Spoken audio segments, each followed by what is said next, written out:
ನಮಸ್ಕಾರ ಪ್ರೀತಿಯ ವೀಕ್ಷಕರಿಗೆಲ್ಲ ಮನೆ ಗೃಹಿಣಿ ಚಾನಲ್ಗೆ ಆತ್ಮೀಯವಾದ ಸ್ವಾಗತ. ದೋಸೆ ಅಂದರೆ ಎಲ್ಲರೂ ತುಂಬಾ ಇಷ್ಟಪಟ್ಟು ತಿನ್ನುವಂಥ ಬೆಳಗಿನ ತಿಂಡಿ. ಆದರೆ ಪ್ರತಿ ಬಾರಿಗೂ ಒಂದೇ ರೀತಿಯ ದೋಸೆ ಮಾಡಿ ತಿಂದು ಬೇಜಾರಾಗಿದ್ದರೆ ಇವತ್ತು ಸ್ವಲ್ಪ ಡಿಫ್ರೆಂಟ್ ಆಗಿರ್ತಕ್ಕಂಥ ಒಂದು ಸ್ಪೆಷಲ್ ದೋಸೆ ರೆಸಿಪಿಯನ್ನು ಮಾಡಿ ತೋರಿಸ್ತಾ ಇದ್ದೀನಿ.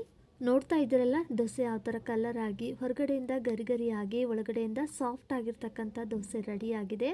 ಅಷ್ಟೇ ಅಲ್ಲ, ಇದೇ ಹಿಟ್ಟಿನಿಂದ ಹತ್ತಿಯಷ್ಟೇ ಮೃದುವಾಗಿರ್ತಕ್ಕಂಥ ಸೆಟ್ ದೋಸೆ ರೀತಿನಲ್ಲೂ ಕೂಡ ಮಾಡ್ಕೊಳ್ಬೋದು. ಇವತ್ತಿನ ದೋಸೆ ಸ್ಪೆಷಲ್ ಏನಪ್ಪ ಅಂದರೆ ಅಕ್ಕಿನೂ ಬೇಡ, ಉದ್ದಿನ ಬೇಳೆನೂ ಬೇಡ, ಆದರೂ ಟೇಸ್ಟ್ ಮಾತ್ರ ಸೂಪರ್ ಆಗಿರುತ್ತೆ. ಬಾಯಲ್ಲಿಟ್ಟರೆ ಹಾಗೆ ಕರಗಿ ಹೋಗೋ ರೀತಿಯಲ್ಲಿ ತುಂಬಾ ಸಾಫ್ಟಾಗಿ ಜೊತೆಗೆ ಗರಿಗರಿಯಾಗೂ ಕೂಡ ಬರುತ್ತೆ. ಇದು ಮಾಮೂಲಿ ರವೆ ದೋಸೆ ಅಲ್ಲ, ತುಂಬಾ ಡಿಫ್ರೆಂಟ್ ಆಗಿರ್ತಕ್ಕಂಥ ಒಂದು ರೆಸಿಪಿ. ಈ ರೀತಿಯ ದೋಸೆನ ನೀವು ಇದುವರೆಗೂ ಟ್ರೈ ಮಾಡಿರಲ್ಲ ಅಂತ ಅಂದ್ಕೊಳ್ತೀನಿ. ಸೊ ಬನ್ನಿ ಮಾಡೋ ವಿಧಾನ ನೋಡೋಣ. ಮೊದಲಿಗೆ ಒಂದು ಪಾತ್ರೆಗೆ 1 ಕಪ್ಪು ತೊಗರಿಬೇಳೆ, 1 ಕಪ್ಪು ಕಡಲೆಬೇಳೆ, ಹಾಗೆ 1 ಟೀ ಸ್ಪೂನು ಮೆಂತ್ಯ ಕಾಳನ್ನು ಸೇರಿಸ್ಕೊಳ್ತಾ ಇದ್ದೀನಿ.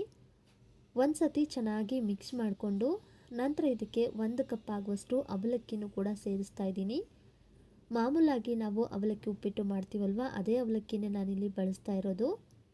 ಈ ಎಲ್ಲ ಪದಾರ್ಥಗಳನ್ನು 2 ರಿಂದ 3 ಬಾರಿ ಚೆನ್ನಾಗಿ ನೀರಿನಲ್ಲಿ ತೊಳೆದು ಪುನಃ ಬೇಳೆ ಮತ್ತು ಅವಲಕ್ಕಿ ಮುಳುಗುವಷ್ಟು ನೀರನ್ನು ಸೇರಿಸಿ ಸರಿಸುಮಾರು ಇದನ್ನಿವಾಗ 3 ರಿಂದ 4 ಗಂಟೆಗಳವರೆಗೆ ನೆನೆಯೋದಕ್ಕೆ ಬಿಡ್ತಾ ಇದ್ದೀನಿ. ಅದಕ್ಕಿಂತ ಜಾಸ್ತಿ ನೆನೆಸಬೇಕು ಅಂತೇನಿಲ್ಲ, 3 ರಿಂದ 4 ಗಂಟೆ ನೆನೆಸಿದ್ರೆ ಸಾಕು. ಇವಾಗ ಇನ್ನೊಂದು ಪಾತ್ರೆಗೆ ಸಣ್ಣ ರವೆನ ಸೇರಿಸ್ತಾ ಇದ್ದೀನಿ. ಮಾಮೂಲಾಗಿ ನಾವು ಉಪ್ಪಿಟ್ಟೆಲ್ಲ ಮಾಡ್ತೀವಲ್ವ, ಅದೇ ಒಂದು ಸಣ್ಣ ರವೆ, ಬಾಂಬೆ ರವೆ. ಇದನ್ನು 4.5 ಕಪ್ನಿಂದ 5 ಕಪ್ ಆಗುವಷ್ಟು ಸೇರಿಸಿದ್ರೆ ಸಾಕು. ನಾನಿಲ್ಲಿ 4.5 ಕಪ್ ಆಗುವಷ್ಟು ಸೇರಿಸಿದ್ದೀನಿ. ಸ್ವಲ್ಪ ಕಡಿಮೆ ಇತ್ತು, ಅದಕ್ಕೋಸ್ಕರ ನಾನಿಲ್ಲಿ 4.5 ಕಪ್ಪಷ್ಟು ಹಾಕಿದ್ದೀನಿ. ನೀವು ಬೇಕಾದರೆ 5 ಕಪ್ಪಷ್ಟು ಕೂಡ ಇಲ್ಲಿ ಸೇರಿಸ್ಬೋದು. ಇವಾಗ ರವೆನ ಒಂದು ಸತಿ ನೀರಿನಲ್ಲಿ ಚೆನ್ನಾಗಿ ತೊಳೆದು ತೊಗೊಳ್ತಾ ಇದ್ದೀನಿ. ಒಂದು ಸತಿ ರವೆನ ತೊಳೆದಾದ್ಮೇಲೆ ಪುನಃ ನಾವಿಲ್ಲಿ ನೀರು ಹಾಕಿ ಜಾಸ್ತಿ ಹೊತ್ತು ನೆನೆಸಬೇಕು ಅಂತೇನಿಲ್ಲ. ಸೊ ನೋಡ್ತಾ ಇರ್ಬೋದು, ನಾನಿಲ್ಲಿ ರವೆ ತೊಳೆದಿದ್ದಕ್ಕೆ ಎಷ್ಟು ನೀರು ಹಾಕಿದ್ದೀನಿ ಅಂತ. ಜಾಸ್ತಿ ನೀರನ್ನು ಕೂಡ ಸೇರಿಸಿಲ್ಲ, ಸ್ವಲ್ಪ ಲೈಟಾಗಿಯೇ ರವೆ ಮೇಲೆ ನೀರು ನಿಲ್ಲುವಷ್ಟು ಮಾತ್ರ ನೀರನ್ನು ಹಾಕಿ ಒಂದು ಸತಿ ಚೆನ್ನಾಗಿ ಕೈ ಆಡಿಸಿ ತೊಳೆದು ಮೇಲಿರೋ ನೀರನ್ನೆಲ್ಲ ಪೂರ್ತಿಯಾಗಿ ಶೋಧಿಸಿ ತಗೊಂಡಿದ್ದೀನಿ. ಇದನ್ನಿವಾಗ 10 ನಿಮಿಷ ನೆನೆಯೋದಕ್ಕೆ ಬಿಡೋಣ. ಅಂದರೆ ನಾವು ಬೇಳೆ ರುಬ್ಬೋದಕ್ಕೆ ಒಂದು 10 ನಿಮಿಷ ಮುಂಚೆ ರವೆ ನೆನೆಸಿದ್ರೆ ಸಾಕು. ಇಲ್ಲಿ ಬೇಳೆ ನೆನೆಸಕ್ಕಿಟ್ಟಿರ್ತಕ್ಕಂಥ ಪಾತ್ರೆ ಚಿಕ್ಕದಾಯಿತು ಅಂತ ಹೇಳಿ ಅದನ್ನು ಇನ್ನೊಂದು ದೊಡ್ಡ ಪಾತ್ರೆಗೆ ಸೇರಿಸಿ 3 ರಿಂದ 4 ಗಂಟೆಗಳ ಕಾಲ ನೆನೆಯೋದಕ್ಕೆ ಬಿಟ್ಟಿದ್ದೆ. ಈಗ ನೆಂದಿರೋ ಬೇಳೆಯ ಅರ್ಧ ಭಾಗವನ್ನು ಮಿಕ್ಸರ್ ಜಾರ್ಗೆ ಸೇರಿಸಿ ಇಲ್ಲಿ ರುಬ್ಬೋದಕ್ಕೆ ಬೇಳೆ ನೆನೆಸಿಟ್ಟಿರ್ತಕ್ಕಂಥ ನೀರನ್ನೇ ಸ್ವಲ್ಪ ಸ್ವಲ್ಪ ಸೇರಿಸ್ತಾ ಪೂರ್ತಿ ನುಣ್ಣಗೆ ಇದನ್ನು ರುಬ್ಬಿ ತಗೊಳ್ತಾ ಇದ್ದೀನಿ. ನೀರನ್ನು ಒಂದೇ ಸಲ ಹಾಕದೆ ನೋಡಿಕೊಂಡು ಸ್ವಲ್ಪ ಸ್ವಲ್ಪನೇ ಸೇರಿಸಿದ್ರೆ ಬ್ಯಾಟರು ತುಂಬ ಚೆನ್ನಾಗಿ ನುಣ್ಣಗಾಗುತ್ತೆ. ನೋಡಿ, ಇವಾಗ ದೋಸೆ ಬ್ಯಾಟರ್ ಪೂರ್ತಿ ನೈಸಾಗಿ ರುಬ್ಕೊಂಡಿದ್ದಾಗಿದೆ. ಈ ರೀತಿ ಇದ್ದರೆ ಸಾಕು. ಇದಕ್ಕೆ ಇವಾಗ ಒಂದು 10 ನಿಮಿಷಗಳ ಮುಂಚೆ ನೆನೆಸಿಟ್ಟಿರ್ತಕ್ಕಂಥ ರವೆನ ಸೇರಿಸ್ತಾ ಇದ್ದೀನಿ. ರವೆ ಹಾಕಿದ ಮೇಲೆ ಜಾಸ್ತಿ ಗ್ರೈಂಡ್ ಮಾಡ್ಕೋಬೇಕು ಅಂತೇನಿಲ್ಲ, ಒಂದು 4 ರಿಂದ 5 ಸುತ್ತು ಗರ್ ಅಂತ ಗ್ರೈಂಡ್ ಮಾಡಿಕೊಂಡ್ರೆ ಸಾಕು. ಪೂರ್ತಿ ನೈಸಾಗಿ ಆಗ್ಬಿಡುತ್ತೆ. ಯಾಕಂದರೆ 10 ನಿಮಿಷ ನಾವು ರವೆನ ನೆನೆಸಿ ತಗೊಂಡಿರೋದ್ರಿಂದ ಗ್ರೈಂಡ್ ಮಾಡೋದ್ರಿಂದ ಬೇಗನೆ ನುಣ್ಣಗಾಗುತ್ತೆ, ಜಾಸ್ತಿ ಸಮಯ ಕೂಡ ತಗೊಳ್ಳೋದಿಲ್ಲ. ನೋಡಿ, ಇವಾಗ ಪೂರ್ತಿ ನೈಸಾಗಿ ಗ್ರೈಂಡ್ ಮಾಡ್ಕೊಂಡಿದ್ದಾಗಿದೆ. ಇಷ್ಟಿದ್ರೆ ಸಾಕು. ಇದನ್ನಿವಾಗ ಒಂದು ಪಾತ್ರೆಗೆ ಸೇರಿಸ್ತಾ ಇದ್ದೀನಿ. ಇದೇ ರೀತಿ ಉಳಿದಿರೋ ರವೆ ಮತ್ತು ಬೇಳೆಯನ್ನು ಚೆನ್ನಾಗಿ ಗ್ರೈಂಡ್ ಮಾಡಿ ಸೇರಿಸ್ಕೊಳ್ತಾ ಇದ್ದೀನಿ. ನಂತರ ಮಿಕ್ಸರ್ ಜಾರ್ಗೆ ಸ್ವಲ್ಪ ನೀರು ಹಾಕಿ ತೊಳೆದು ಅದನ್ನು ಕೂಡ ಇದೇ ಬ್ಯಾಟರ್ಗೆ ಸೇರಿಸಿದ್ದೀನಿ. ಇವಾಗ ಇದನ್ನು ಚೆನ್ನಾಗಿ 1-2 ನಿಮಿಷ ಮಿಕ್ಸ್ ಮಾಡ್ಕೊಳ್ತಾ ಇದ್ದೀನಿ. ಸುಮಾರು ಈ ಒಂದು ದೋಸೆ ಬ್ಯಾಟರ್ನ ನಾನಿಲ್ಲಿ 6 ರಿಂದ 7 ಗಂಟೆಗಳವರೆಗೆ ಫರ್ಮೆಂಟೇಷನ್ ಆಗೋದಕ್ಕೆ ಬಿಡ್ತಾ ಇದ್ದೀನಿ. ಅಂದರೆ ನಾನು ಇದನ್ನು ಇಡೀ ರಾತ್ರಿ ಫರ್ಮೆಂಟೇಷನ್ ಆಗೋದಕ್ಕೆ ಬಿಟ್ಟಿದ್ದೀನಿ. ಒಂದು ವಿಷಯ ನೆನ್ಪಿಟ್ಕೊಳ್ಬೇಕು, ಹಿಟ್ಟನ್ನು ತುಂಬ ಬೇಗ ರುಬ್ಬಿ ಇಟ್ಕೊಳ್ಬೇಡಿ. ಅಂದರೆ ಸಂಜೆ 5 ಅಥವಾ 6 ಗಂಟೆಗೆ ರುಬ್ಬದೆ ಸ್ವಲ್ಪ ಲೇಟಾಗಿ ರುಬ್ಬಿ ಬೆಳಗ್ಗೆವರೆಗೆ ಫರ್ಮೆಂಟೇಷನ್ ಆಗೋದಕ್ಕೆ ಬಿಟ್ಟರೆ ಸಾಕು. ನಾನು ಕೂಡ ಇದೇ ರೀತಿ ಸ್ವಲ್ಪ ಲೇಟಾಗಿ ರುಬ್ಬಿ ಫರ್ಮೆಂಟೇಷನ್ ಆಗೋದಕ್ಕೆ ಬಿಟ್ಟಿದ್ದೀನಿ. ನೋಡ್ತಾ ಇರ್ಬೋದು ಬೆಳಗ್ಗೆ ಯಾವ ಥರ ಹಿಟ್ಟು ಫರ್ಮೆಂಟೇಷನ್ ಆಗಿದೆ ಅಂತ. ಇಷ್ಟು ಫರ್ಮೆಂಟೇಷನ್ ಆದರೂ ಕೂಡ ಸಾಕು, ದೋಸೆ ತುಂಬಾ ಚೆನ್ನಾಗಿ ಬರುತ್ತೆ. ನಿಮಗೂ ಇನ್ನೂ ಸ್ವಲ್ಪ ಹಿಟ್ಟು ಉಬ್ಬಿ ಬರಬೇಕು ಅಂತ ಅನಿಸ್ತಿದ್ರೆ ಇನ್ನೂ 1 ಗಂಟೆ ಬಿಟ್ಟು ದೋಸೆನ ಮಾಡ್ಕೊಳ್ಬಹುದು. ಆದರೆ ಈ ರೀತಿಯ ಫರ್ಮೆಂಟೇಷನ್ನಲ್ಲೇ ದೋಸೆ ಮಾಡಿದ್ರೆ ದೋಸೆ ತೀರಾ ಹುಳಿಯಾಗಿಯೂ ಅನಿಸೋದಿಲ್ಲ. ಈ ದೋಸೆ ಬ್ಯಾಟರ್ಗೆ ಜಾಸ್ತಿ ಹೊತ್ತು ಫರ್ಮೆಂಟೇಷನ್ ಮಾಡೋ ಅವಶ್ಯಕತೆ ಇಲ್ಲ.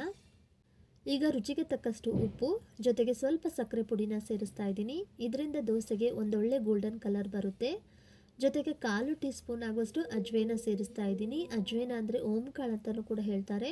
ಈ ರೀತಿ ಸ್ವಲ್ಪ ಅಜ್ವೇನ ಹಾಕೋದ್ರಿಂದ ದೋಸೆಗೆ ಒಳ್ಳೆ ರುಚಿ ಮತ್ತು ಪರಿಮಳ ಬರುತ್ತೆ. ಮತ್ತು ಕೆಲವರಿಗೆ ಈ ಫರ್ಮೆಂಟೇಷನ್ ಮಾಡಿರ್ತಕ್ಕಂಥ ದೋಸೆ ಹೆಚ್ಚು ತಿಂದಾಗ ಎದೆ ಉರಿ ಥರ ಆಗ್ತಾ ಇರುತ್ತಲ್ವ, ಸೊ ಅದು ಆಗೋದು ಕಡಿಮೆ ಆಗುತ್ತೆ. ಹಾಗಂತ ಈ ಹಿಟ್ಟನ್ನು ತೀರ ಹುಳಿ ಬರೋವರೆಗೂ ಫರ್ಮೆಂಟೇಷನ್ ಆಗೋದಕ್ಕೆ ಬಿಡಬೇಡಿ. ಹಿಟ್ಟಿನ ಕನ್ಸಿಸ್ಟೆನ್ಸಿ ಕೂಡ ನೋಡಿ ಈ ರೀತಿಯಾಗಿದೆ.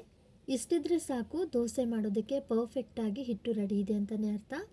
ಈ ಕಡೆ ದೋಸೆ ತವನ್ನು ಕೂಡ ನಾನಿಲ್ಲಿ ಕಾಯಕ್ಕಿಟ್ಟಿದ್ದೆ. ದೋಸೆ ತವಗೆ ಸ್ವಲ್ಪ ಎಣ್ಣೆನ ಅಪ್ಲೈ ಮಾಡಿ ಚೆನ್ನಾಗಿ ದೋಸೆ ತವನ ಕಾಯಿಸ್ಕೊಂಡು ನಂತರ ನೀರಿನಿಂದ ಚಿಮುಕಿಸಿ ಒಂದು ಕಾಟನ್ ಬಟ್ಟೆಯಿಂದ ಚೆನ್ನಾಗಿ ಒರೆಸಿ ದೋಸೆ ತವ ಹೀಟನ್ನು ಕಡಿಮೆ ಮಾಡಿಕೊಂಡು ಲೋ ಫ್ಲೇಮ್ನಲ್ಲಿ ದೋಸೆನ ಹಾಕ್ತಾ ಇದ್ದೀನಿ.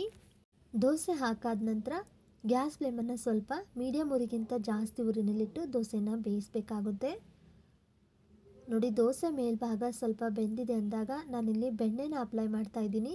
ಇಲ್ಲಿ ಬೆಣ್ಣೆ ಬದಲಿಗೆ ನೀವು ತುಪ್ಪ ಎಣ್ಣೆನೂ ಕೂಡ ಅಪ್ಲೈ ಮಾಡ್ಬೋದು.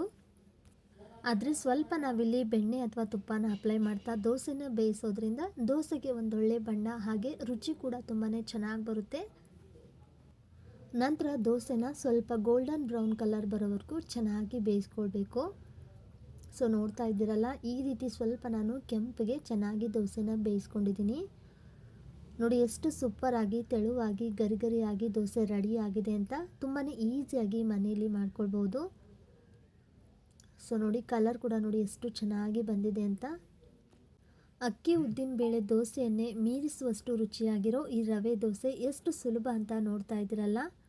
ಯಾವುದೇ ಒಂದು ಹೋಟೆಲ್ ದೋಸೆಗಿಂತನೂ ಕೂಡ ಕಡಿಮೆ ಇಲ್ಲ. ಮೇಲಿಂದ ಗರ್ಗರಿಯಾಗಿ ಒಳಗಡೆಯಿಂದ ಸಾಫ್ಟ್ ಆಗಿರ್ತಕ್ಕಂಥ ಡಿಫ್ರೆಂಟ್ ಆಗಿರ್ತಕ್ಕಂಥ ರವೆ ದೋಸೆ ನೀವು ಯಾವತ್ತೂ ಟ್ರೈ ಮಾಡಿಲ್ಲ ಅಂದರೆ ಖಂಡಿತನೂ ಕೂಡ ಒಮ್ಮೆ ಟ್ರೈ ಮಾಡಿ ನೋಡಿ. ಇವಾಗ ಇನ್ನೊಂದು ದೋಸೆ ಕೂಡ ನಾನಿಲ್ಲಿ ಮಾಡಿ ತೋರಿಸ್ತಾ ಇದ್ದೀನಿ. ಪ್ರತಿ ಬಾರಿಗೂ ದೋಸೆ ಹಾಕಬೇಕಾದ್ರೆ ದೋಸೆ ತವ ಹೀಟನ್ನು ಕಂಪ್ಲೀಟಾಗಿ ಒಂದು ಸ್ವಲ್ಪ ಕಡಿಮೆ ಮಾಡಿಕೊಂಡು ಲೋ ಫ್ಲೇಮ್ನಲ್ಲಿ ದೋಸೆನ ಹಾಕಿ ನಂತರ ಗ್ಯಾಸ್ ಫ್ಲೇಮನ್ನು ಮೀಡಿಯಮ್ ಉರಿಗಿಂತ ಒಂದು ಸ್ವಲ್ಪ ಜಾಸ್ತಿ ಉರಿನಲ್ಲಿಟ್ಟು ದೋಸೆ ಮೇಲ್ಭಾಗ ಸ್ವಲ್ಪ ಬೆಂದಾಗ ಈ ಥರ ಬೆಣ್ಣೆ ಅಥವಾ ತುಪ್ಪನ ಅಪ್ಲೈ ಮಾಡ್ತಾ ಪರ್ಫೆಕ್ಟಾಗಿ ಹೋಟೆಲ್ ರೀತಿಯ ದೋಸೆ ಬಣ್ಣ ಬರಬೇಕು ಅಂದರೆ ಒಂದು ಸ್ವಲ್ಪ ದೋಸೆ ತವನ ನಾವು ತಿರುತ್ತಾ ದೋಸೆ ಎಲ್ಲ ಭಾಗದಲ್ಲೂ ಕೂಡ ಚೆನ್ನಾಗಿ ಈ ರೀತಿ ಹೊಂಬಣ್ಣದ ಕಲರ್ ಬರೋವರೆಗೂ ಬೇಯಿಸ್ಕೊಂಡ್ರೆ ಸೂಪರ್ ಆಗಿರ್ತಕ್ಕಂಥ ದೋಸೆ ರೆಡಿ ಆಗುತ್ತೆ. ಸೊ ನೋಡ್ತಾ ಇದ್ದಿಲ್ಲ, ಈ ಒಂದು ದೋಸೆ ಕೂಡ ಎಷ್ಟು ಚೆನ್ನಾಗಿ ಎದ್ದೇಳ್ತಾ ಇದೆ, ಹಾಗೆ ಕಲರ್ ಕೂಡ ನೋಡಿ ಎಷ್ಟು ಚೆನ್ನಾಗಿ ಬಂದಿದೆ ಅಂತ. ಪ್ರತಿಯೊಂದು ದೋಸೆನೂ ಕೂಡ ಅಷ್ಟೇ ಇಷ್ಟೇ ಚೆನ್ನಾಗಿ ಬರುತ್ತೆ. ಸ್ವಲ್ಪ ಫರ್ಮೆಂಟೇಷನ್ ಆದರೂ ಕೂಡ ಸಾಕು. ಈನೂ ಆಗಲಿ ಸೋಡಾ ಆಗಲಿ ಬಳಸುವಂಥ ಅವಶ್ಯಕತೆ ಇಲ್ಲ. ಕರೆಕ್ಟ್ ಆದಂಥ ಮೆಜರ್ಮೆಂಟಲ್ಲಿ ಈ ಒಂದು ದೋಸೆನ ಟ್ರೈ ಮಾಡಿದರೆ ಖಂಡಿತವಾಗ್ಲೂ ಇದೇ ಥರ ದೋಸೆನ ರೆಡಿ ಮಾಡ್ಕೊಳ್ಬೋದು.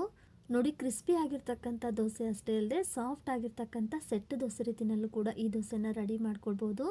ಇವಾಗ 1-2 ಸ್ಪೂನ್ ಆಗುವಷ್ಟು ದೋಸೆ ಹಿಟ್ಟನ್ನು ಹಾಕಿ ಒಂದು ಸ್ವಲ್ಪ ಲೈಟಾಗಿ ಅದನ್ನು ಅಗಲಕ್ಕೆ ತೀಡಿ ಮೀಡಿಯಮ್ ಉರಿಗಿಂತ ಒಂದು ಸ್ವಲ್ಪ ಜಾಸ್ತಿ ಉರಿನಲ್ಲಿಟ್ಟು ಬೇಯಿಸ್ತಾ ಇದ್ದೀನಿ. ಈ ರೀತಿ ಒಂದು ಮುಚ್ಚಳದಿಂದ ಮುಚ್ಚಿ 1-2 ನಿಮಿಷ ಹಾಗೆ ಇದನ್ನು ಬೇಯಿಸಿ ತಗೊಳ್ತಾ ಇದ್ದೀನಿ. ನಾನಿಲ್ಲಿ ಒಂದೇ ಸೈಡು ಬೇಯಿಸ್ತಾ ಇರೋ ಕಾರಣಕ್ಕೆ ಈ ಥರ ಮುಚ್ಚಳದಿಂದ ಮುಚ್ಚಿ ಬೇಯಿಸ್ತಾ ಇದ್ದೀನಿ. ನೀವು ಬೇಕಂದರೆ ಎರಡೂ ಬದಿಗೂ ಕೂಡ ತಿರುವು ಹಾಕಿ ಬೇಯಿಸ್ಕೊಳ್ಬೋದು. ಸೊ ನೋಡ್ತಾ ಇದ್ರಲ್ಲ, ಸೆಟ್ ದೋಸೆ ಯಾವ ಥರ ರೆಡಿ ಆಗಿದೆ ಅಂತ. ಹೋಲಾಗಿ ಜೇನುಗೂಡಿನಂತಿರ್ತಕ್ಕಂಥ ಸಾಫ್ಟ್ ಆಗಿರ್ತಕ್ಕಂಥ ಸೆಟ್ ದೋಸೆ ಕೂಡ ಇವಾಗ ರೆಡಿಯಾಗಿದೆ. ಸೊ ನೋಡಿದ್ರಲ್ಲ ಸ್ನೇಹಿತರೆ, ಅಕ್ಕಿ ಇಲ್ಲ, ಉದ್ದಿನ ಬೇಳೆ ಇಲ್ಲ, ಎಷ್ಟು ಸುಲಭವಾಗಿ ಈ ರವೆ ದೋಸೆನ ಡಿಫ್ರೆಂಟಾಗಿ ಮಾಡ್ಕೊಳ್ಬೋದು ಅಂತ. ನೋಡಿ, ಈ ಸಾಫ್ಟಾಗಿ ಕ್ರಿಸ್ಪಿಯಾಗಿ ಮಾಡಿರ್ತಕ್ಕಂಥ ದೋಸೆ ಯಾವ ಥರ ರೆಡಿ ಆಗಿದೆ ಅಂತ. ಕೇಳಿದ್ರಲ್ಲ ಸೌಂಡು, ಮೇಲ್ಗಡೆಯಿಂದ ಗರಿಗರಿಯಾಗಿ ಹಾಗೆ ಒಳಗಡೆಯಿಂದ ಸಾಫ್ಟ್ ಆಗಿರ್ತಕ್ಕಂಥ ದೋಸೆ ಅಷ್ಟೇ ಅಲ್ಲ, ಹತ್ತಿಯಷ್ಟೇ ಮೃದುವಾಗಿರ್ತಕ್ಕಂಥ ಗೂಡಾಗಿರ್ತಕ್ಕಂಥ ಸೆಟ್ ದೋಸೆ ಈ ರೀತಿಯಲ್ಲೂ ಕೂಡ ನೀವು ಮಾಡ್ಕೊಳ್ಬೋದು. ಕೆಲವೊಬ್ಬರಿಗೆ ಕ್ರಿಸ್ಪಿ ಆಗಿರ್ತಕ್ಕಂಥ ದೋಸೆ ಇಷ್ಟ ಆದರೆ ಇನ್ನು ಕೆಲವೊಬ್ಬರಿಗೆ ಸಾಫ್ಟ್ ಆಗಿರ್ತಕ್ಕಂಥ ದೋಸೆ ಇಷ್ಟ ಆಗ್ತಾ ಇರುತ್ತೆ. ಸೊ ಒಂದೇ ಬ್ಯಾಟರ್ನಿಂದ ನೀವು 2 ರೀತಿಯಾಗಿರ್ತಕ್ಕಂಥ ದೋಸೆನ ರೆಡಿ ಮಾಡ್ಕೊಳ್ಬಹುದು. ಇದೇ ರೀತಿ ಇನ್ನೂ ಹಲವು ದೋಸೆ ರೆಸಿಪಿ ವಿಡಿಯೋಗಳನ್ನು ಆಲ್ರೆಡಿ ನಾನು ನಮ್ಮ ಚಾನಲ್ನಲ್ಲಿ ಶೇರ್ ಮಾಡಿದ್ದೀನಿ. ಒಮ್ಮೆ ನಿಮಗೆ ಇಂಟ್ರೆಸ್ಟ್ ಇದ್ದರೆ ನೀವು ಡಿಸ್ಕ್ರಿಪ್ಷನಲ್ಲಿ ಲಿಂಕ್ ಕೊಟ್ಟಿರ್ತೀನಿ, ಚೆಕ್ ಮಾಡಿ ಕೂಡ ನೋಡ್ಬೋದು. ಚಾನಲ್ನ ವಿಸಿಟ್ ಮಾಡಿ ಕೂಡ ನೋಡ್ಬೋದು. ಯಾರಿಗೆಲ್ಲ ದೋಸೆ ಮಾಡೋದಕ್ಕೆ ಕಷ್ಟ ಅಂತ ಅಂತಿರೋ, ದೋಸೆ ಚೆನ್ನಾಗೇ ಬರ್ತಾ ಇಲ್ಲ ಅಂತಿರೋ, ಈ ಒಂದು ವಿಧಾನದಲ್ಲೂ ಕೂಡ ಒಮ್ಮೆ ಟ್ರೈ ಮಾಡಿ ನೋಡಿ. ಮತ್ತು ಇವತ್ತಿನ ಈ ದೋಸೆ ರೆಸಿಪಿ ವಿಡಿಯೋ ನಿಮಗೆ ಹೇಗೆ ಅನ್ನಿಸ್ತು ಅಂತ ಕಮೆಂಟಲ್ಲಿ ತಿಳಿಸೋದನ್ನು ಮರಿಬೇಡಿ. ವಿಡಿಯೋ ಇಷ್ಟ ಆದರೆ ಒಂದು ಲೈಕ್ ಮಾಡಿ, ಶೇರ್ ಮಾಡಿ ನಿಮ್ಮ ಫ್ರೆಂಡ್ಸ್ ಆ್ಯಂಡ್ ಫ್ಯಾಮಿಲಿ ಜೊತೆಗೆ. ಹಾಗೆಯೇ ಮನೆ ಗೃಹಿಣಿ ಚಾನಲ್ನು ಕೂಡ ಸಬ್ಸ್ಕ್ರೈಬ್ ಮಾಡಿಕೊಂಡು ಸಪೋರ್ಟ್ ಮಾಡಿ ಅಂತ ಹೇಳ್ತಾ, ಇವತ್ತಿನ ರೆಸಿಪಿ ಯಾರೆಲ್ಲ ನೋಡಿದಿರೋ ಅವರಿಗೆಲ್ಲರಿಗೂ ಧನ್ಯವಾದಗಳು.